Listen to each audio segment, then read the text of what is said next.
We are very excited to be here. I arm-roped Ziva when I saw her yesterday to participate in this particular session because I think her expertise is far superior than mine on a couple of the questions that need to be addressed when you're talking about the impact, the potential impact of cannabis on the opioid epidemic. So she wasn't in the program, but I roped her into it, and she's so kind to actually join us to do this. It's an honor to be on stage with Ziva Cooper, so I'd like to thank her very much. Thank you. Another reason why I invited her. I needed a fan. So if you've opened the newspaper in the last couple weeks, you've heard we're having this opioid crisis. And for those of you who might have been avoiding the newspapers because of the horrible news that seems to come out of them, let me give you just a flavor of what we mean when we talk about the opioid crisis. Today, the latest data, there are about 191 million prescriptions for opioids written just last year, according to the most recent data. That's about 17% of the US population that's getting an opioid. And on average, of those who are getting an opioid, they're getting about 3.5 opioids a year. In addition, we have about 11.5 million Americans who are using prescription opioids non-medically, for not as intended by the doctor. There are at least 1 million individuals who also, based on self-reported household data, use heroin or have heroin dependence. And I say at least because we know the household population is not really the place where you look for the heroin-dependent individuals. And then there's, sorry about that, about 2.1 million Americans who suffer from opioid abuse or dependence. And this has been actually fairly stable, unfortunately, for the past several years. Those are the numbers of the drugs and the users, but what makes it into the newspaper most often are the statistics on the opioid-related mortality, which, compared to prior drug epidemics that we've had historically, far exceeds anything we've seen in any other drug epidemic. And unfortunately, it's continuing to increase. In just the last year, from 2016 to 2017, there was another 10% rise in drug overdose mortality, driven largely by illicit fentanyl. So this is an enormous problem. But to understand the epidemic and what these numbers really mean, you need to put it within the context of the dynamics of use and the stocks and flows of users at different stages of use. That's how we like to think about it at our end. So to do that, we need to start with the new users, people who are getting introduced to opioids. And I'm giving you this context because it's with this context that we would like to have the conversation of the utility of cannabis for solving the epidemic. So by new user, I mean somebody who is opioid naive, never had an opioid prescription before, didn't need one, having surgery or emergency medical condition, or something happened, they broke an arm and they need a painkiller. So new users are individuals who can get introduced medically, but it's also individuals who can get introduced recreationally, teenagers at a party, having a pill party with a bunch of pills and put in the middle of the room, and they grab one that just happened to have some hydrocodone mixed in the mix. These are occasional users. Then there's the group, the stock of users in the community who are those at risk of a real serious negative side effect, including dependence. They're at risk of it. These are individuals who are using their medication above the recommended levels or for longer duration than required. These are people who are at risk, as well as individuals who are transitioning from, say, a prescribed opioid to an illicit opioid because they no longer have access to their prescribed opioid, and so they'd rather go to the black market to get the drug. These are users we think that are most at risk of escalating into abuse and dependence. Dependent users are those, by the definition that we're using because of our ability to measure it, people who generally meet DSM-IV type criteria for abuse and dependence. And users all along the spectrum, each of these stocks of users can, in some ways, experience an opioid-related harm. Even a naive user can experience an opioid-related harm. And the opioid epidemic is really about this whole dynamic of users, the transition from the first initiation into the at-risk user to dependent user and the harms that they impose. And the question that we want to ask this afternoon is, what is the role of cannabis in light of the dynamics of this opioid crisis that we're experiencing today? If you look at the popular press, Scientific American, Time Magazine, there's a general belief, and we've heard it even at the conference, that cannabis might be a real viable way of tackling this opioid epidemic. And I think what we'll describe to you is, while the science is clear, there's aspects that it might be helpful with. It's not yet, the science is not yet clear that this is a silver bullet for tackling the epidemic. Let us try to convince you where we think it can be helpful and why it's not going to necessarily solve the problem. I'm going to hand it first to Ziva for this first one. Great, thanks so much. So one way that cannabis and cannabinoids might help to mitigate the opioid risk is perhaps if cannabis can be used as a pain reliever, as a substitute to opioids for pain. So we concluded, the National Academies of Sciences concluded, that there was substantial evidence to indicate that cannabis and cannabinoids may be effective specifically for chronic pain management. So note that the evidence was not just based on cannabis. A lot of the evidence is actually based on cannabinoids, the chemical constituents of the cannabis plant. And this is specifically for chronic pain. There wasn't enough data out there, there weren't enough studies to demonstrate that cannabis or cannabinoids can actually be useful for acute pain. There are only about 6 studies that have looked at it thus far. The bulk of the studies, about 40 randomized controlled trials, have actually looked relative to placebo, can cannabis and cannabinoids be helpful for certain chronic pain conditions? And there seems to be substantial evidence that supports this. There's pharmacological and physiological evidence that also supports the therapeutic mechanisms for the utility of cannabis and cannabinoids for pain. This has been shown elegantly in preclinical research, and we're now starting to see burgeoning literature demonstrating that cannabinoids may be helpful for certain chronic pain conditions.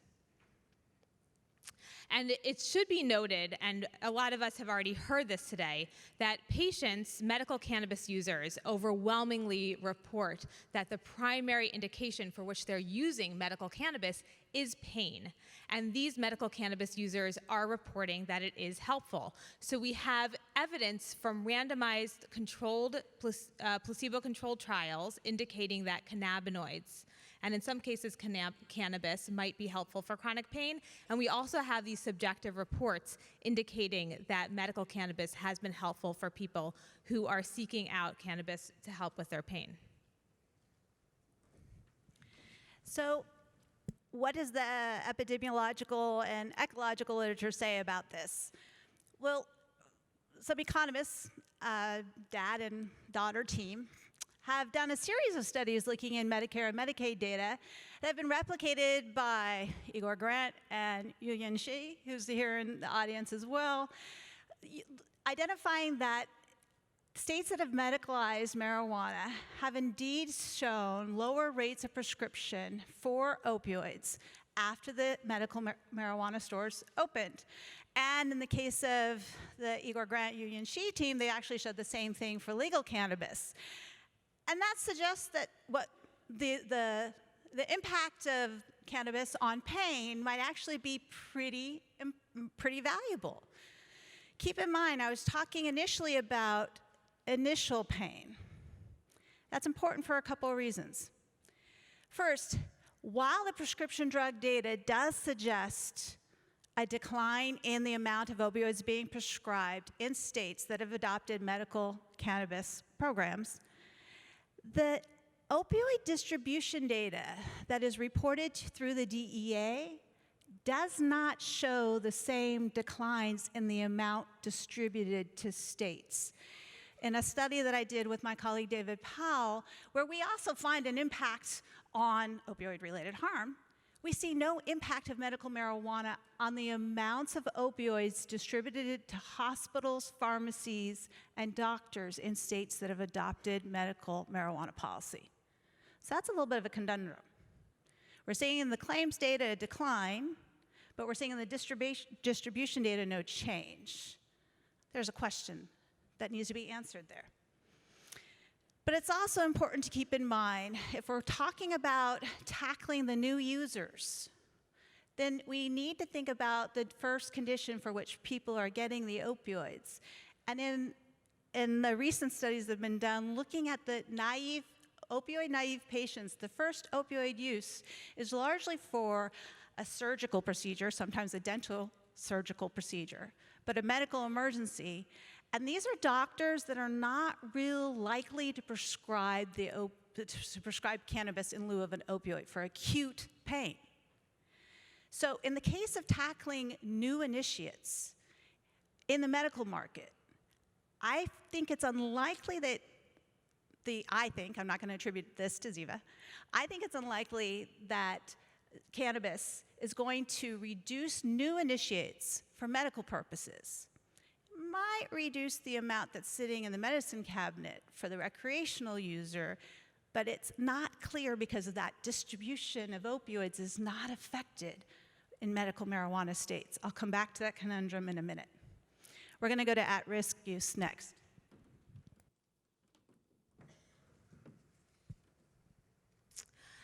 So circling back to the question, is there evidence that cannabis and cannabinoids can actually substitute for opioids for pain relief?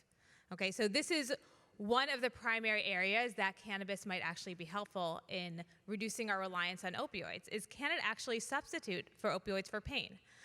Now, if you look at the randomized controlled trials, we actually don't have very much data to hang our hat on. There's one study that looked at nabilone, which is a drug that's very similar to THC, the primary psychoactive component of cannabis, and compared that to an opioid for various chronic pain conditions. And the results were not positive. Apart from that one study, we actually don't know. We don't have data comparing opioids to cannabis or cannabinoids to demonstrate that cannabinoids might be a suitable substitute for opioids. The next question is, can cannabis or cannabinoids be an adjunct to opioids? Might it be the case that when you add cannabis or cannabinoids to opioids, you need a lower dose of the opioid to achieve the pain relief that you need in order to get through your day? And importantly, if cannabis and cannabinoids can reduce the opioid dose needed for pain relief, do you also see a reduction in the adverse effects of opioids that are devastating our current public health situation, right? So this is very important. We need to know, can cannabinoids increase the pain-relieving effects of the opioids so that you need a lower dose, but in doing so, does it also not increase the adverse effects? And so we did a placebo-controlled double-blind study, the first of its kind, where we actually looked at combinations of cannabis and various doses of an opioid in order to see, can we push that dose of the opioid needed for pain relief? And what we found, this was a study that was actually done in healthy controls, and we looked at their pain response using a laboratory pain test. And we did find that when you combine cannabis with a low dose of an opioid that is not pain relieving on its own, you actually produce robust pain relief. Now, these results were very encouraging, and they actually reflect what we see in the animal literature, where you can see what we call a synergistic effect of THC and THC-like molecules with opioids, such that you can combine the two chemicals at a dose where they don't have pain-relieving effects on their own, but when you combine them, you get synergistic pain relief.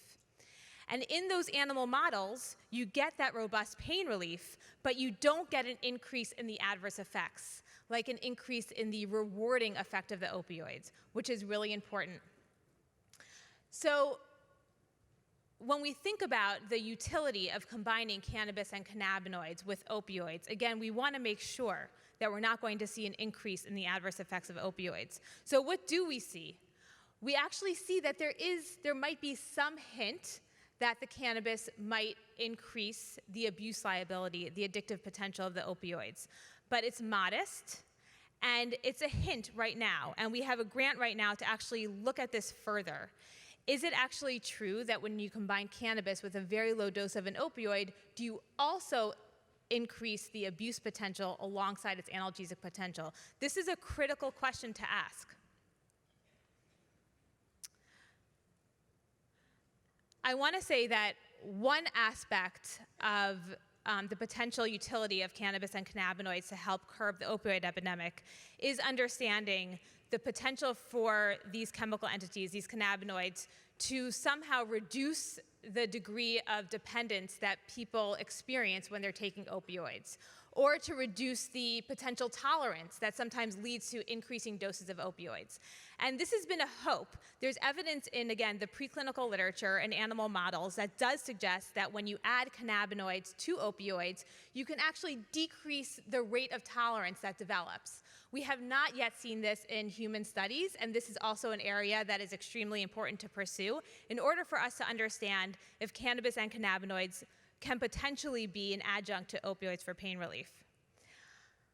There is some evidence, when we look at epidemiological data, there is some evidence that cannabis can reduce at-risk opioid use in the general population. And based on these observational studies, it suggests that in populations that are using cannabis, they're at less risk of opioid use-related harms. In fact, I was just at an excellent session earlier today with Dr. M.J. Malloy, and he presented really nice data showing that in at-risk youth, the at-risk youth who were using cannabis were less likely to engage in injection drug use later on. And so that's an example of how cannabis might help to curtail risky opioid use in the future. Also looking at other studies that can demonstrate that cannabis and cannabinoids might help to curb this epidemic, this opiate epidemic, when we're looking at dependent individuals. So we've already talked about how cannabis and cannabinoids might help with pain.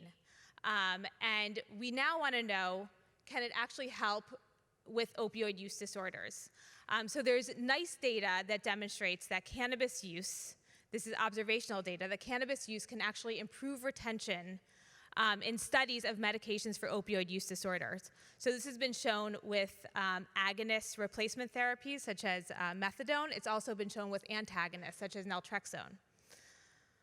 There's been mixed findings related to the impact of cannabis and cannabinoids on opiate withdrawal. So one hope, and one thing that we hear frequently in the media and based on patient self-report, is that people are using cannabis and it really helps with opioid withdrawal.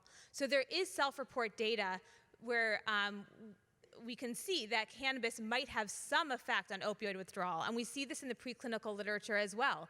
THC reduces opioid withdrawal symptoms in animal models of opioid use. However, when you look at the randomized controlled trials, we don't really have a strong hint of that, but only a handful of these studies have been done. Only a handful of studies, 2 or 3, have been done actually looking at THC, the primary psychoactive component of cannabis, on opioid withdrawal. So more data needs to be done with regards to that endpoint as well.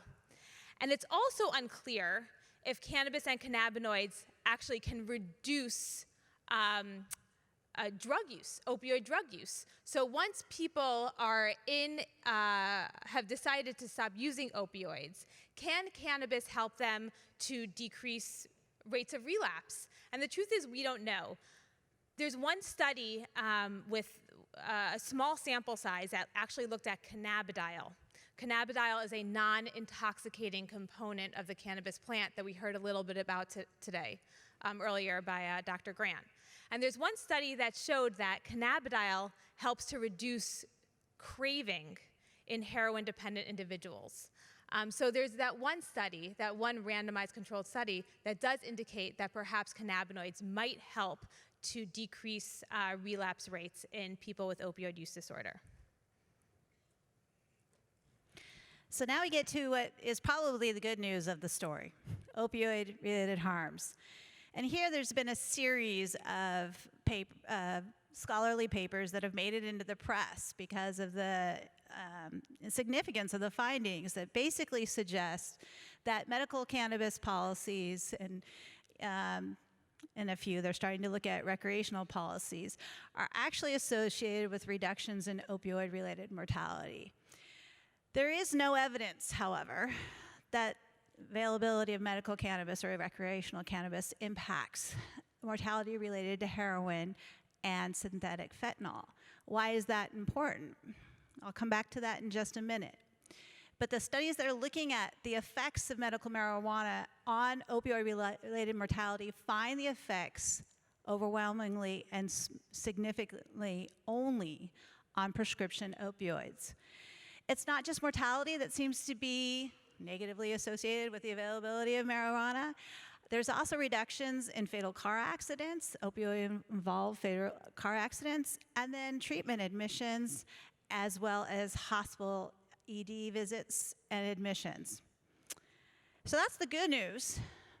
And that should have everybody jumping for joy, because if we're trying to stop approximately 50,000 deaths per year, 130 opioid deaths per day from happening every day, why not just go ahead and open the floodgates?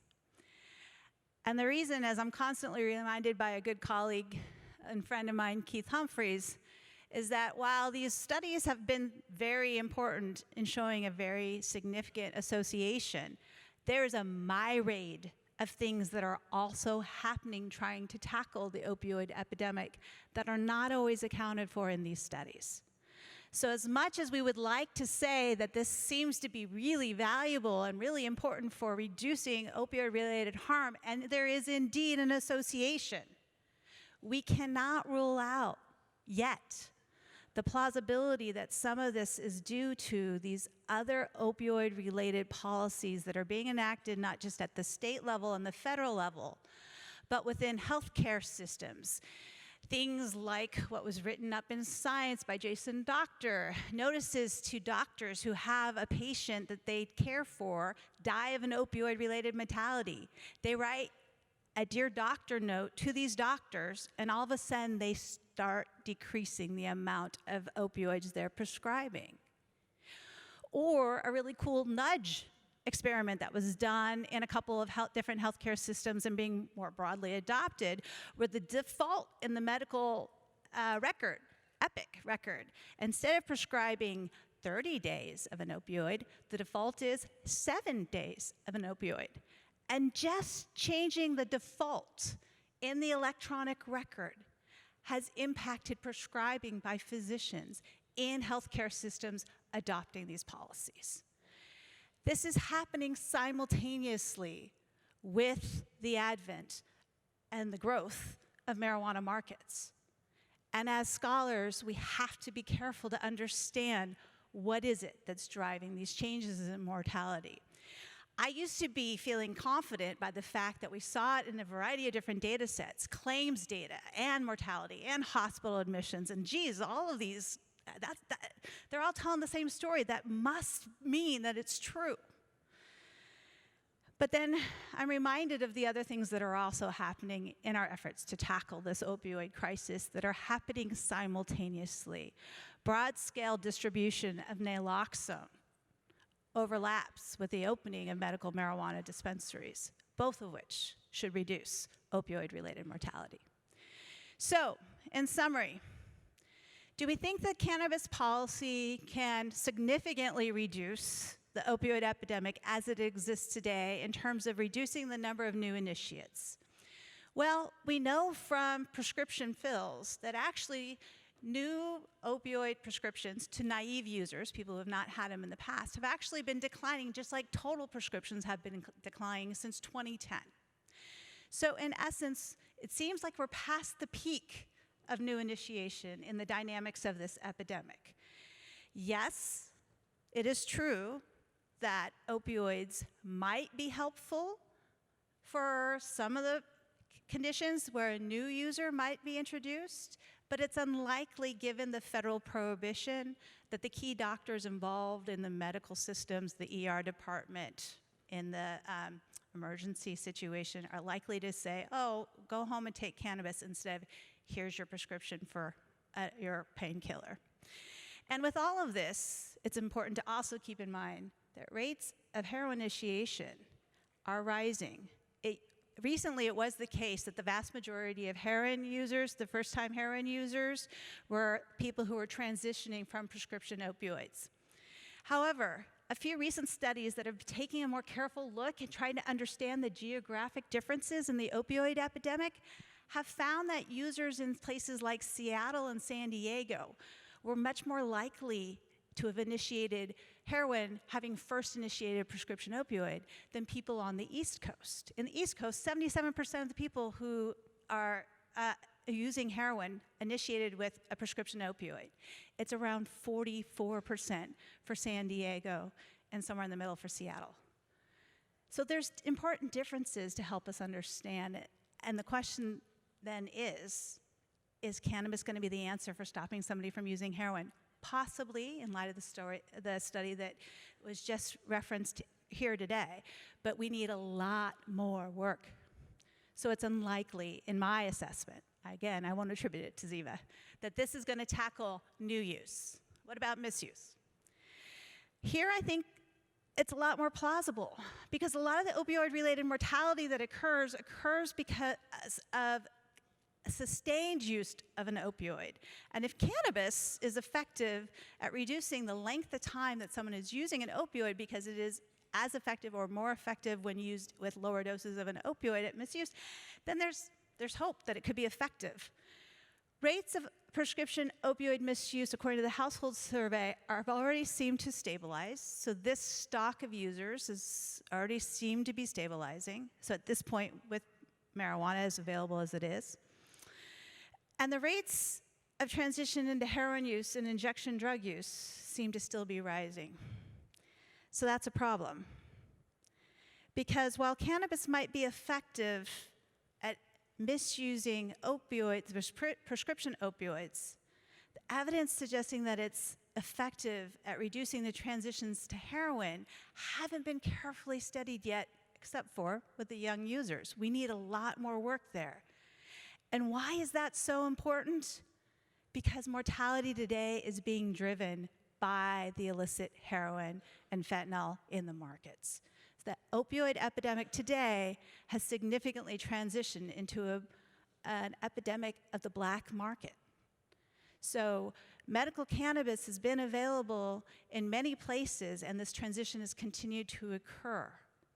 That doesn't mean that it can't solve the problem. It's just there's good cause to question the ability of it doing so. And there's the question of whether or not it can be effective with dependent users. And here we've had a slight stabilization, and we hope, according to household data, and the number of people who meet DSM-4 criteria for it. But there's no clear